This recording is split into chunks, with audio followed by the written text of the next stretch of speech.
Personnel economics has been defined as the application of economic and mathematical approaches and econometric and statistical methods to traditional questions in human resources management. It is an area of applied micro-labor economics, but there are a few key distinctions. One distinction, not always clear-cut, is that studies in personnel economics deal with the personnel management within firms, and thus internal labor markets, while those in labor economics deal with labor markets as such, whether external or internal. In addition, personnel economics deals with issues related to both managerial, supervisory and non-supervisory workers. The subject has been described as significant and different from sociological and psychological approaches to the study of organizational behavior and human resource management in various ways. It analyzes labor use, which accounts for the largest part of production costs for most firms,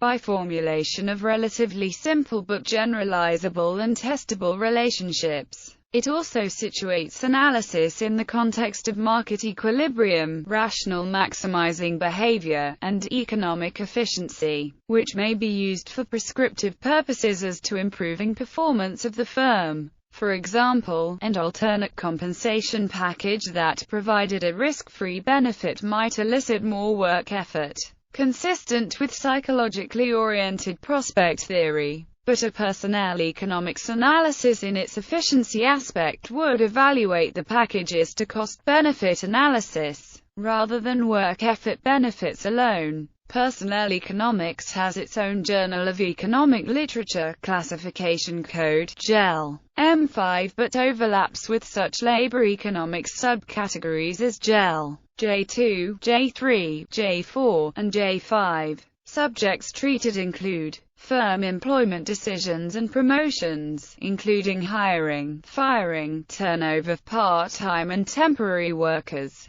and seniority issues related to promotions, compensation and compensation methods and their effects, including stock options, fringe benefits, incentives, family support programs, and seniority issues related to compensation, training, especially within the firm, labor management, including team formation, worker empowerment, job design, tasks and authority, work arrangements, and job satisfaction, labor contracting devices, including outsourcing, franchising, and other options, theory, testing, and possible uses. Personnel economics began to emerge as a distinct field from a flurry of research in the 1970s that sought to answer the questions of how prices of goods and services traded within a firm are determined. An early difficulty that the subject addressed is possible differences between the interests of an employer considered as wanting cost-free output,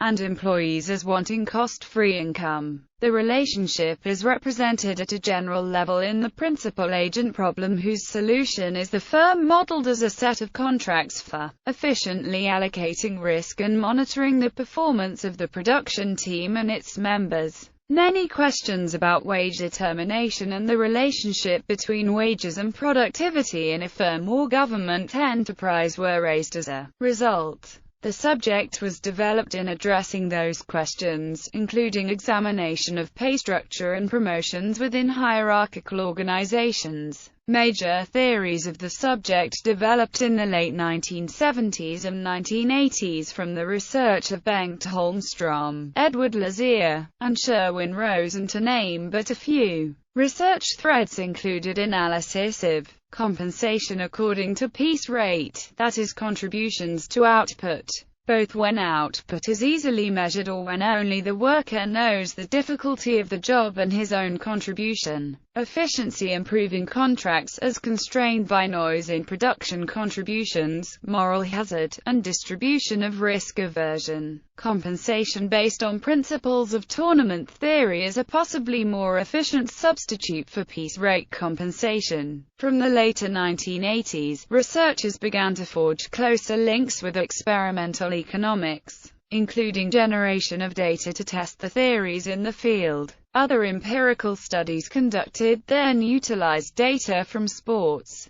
and company records on their suppliers' performances. From the 1990s, there was a further surge of empirical tests of the theory, from wider availability of personnel records of large companies to researchers an interest in the relation between compensation and productivity and the implications of imperfect labor markets and rent-seeking behavior for the subject. A retrospective collection of the personnel economics literature is in Lazia al. ed. Personnel Economics, Elgar, with 43 articles dating from 1962 to 2000. 2 millennial articles by a contributor to the subject argued in the course of review and assessment to the conclusions that because of the relevance and newly found rigor of personnel analysis, personnel economics should and will become a more important part of the educational curriculum. The field is growing and has a large potential audience of both students and practitioners.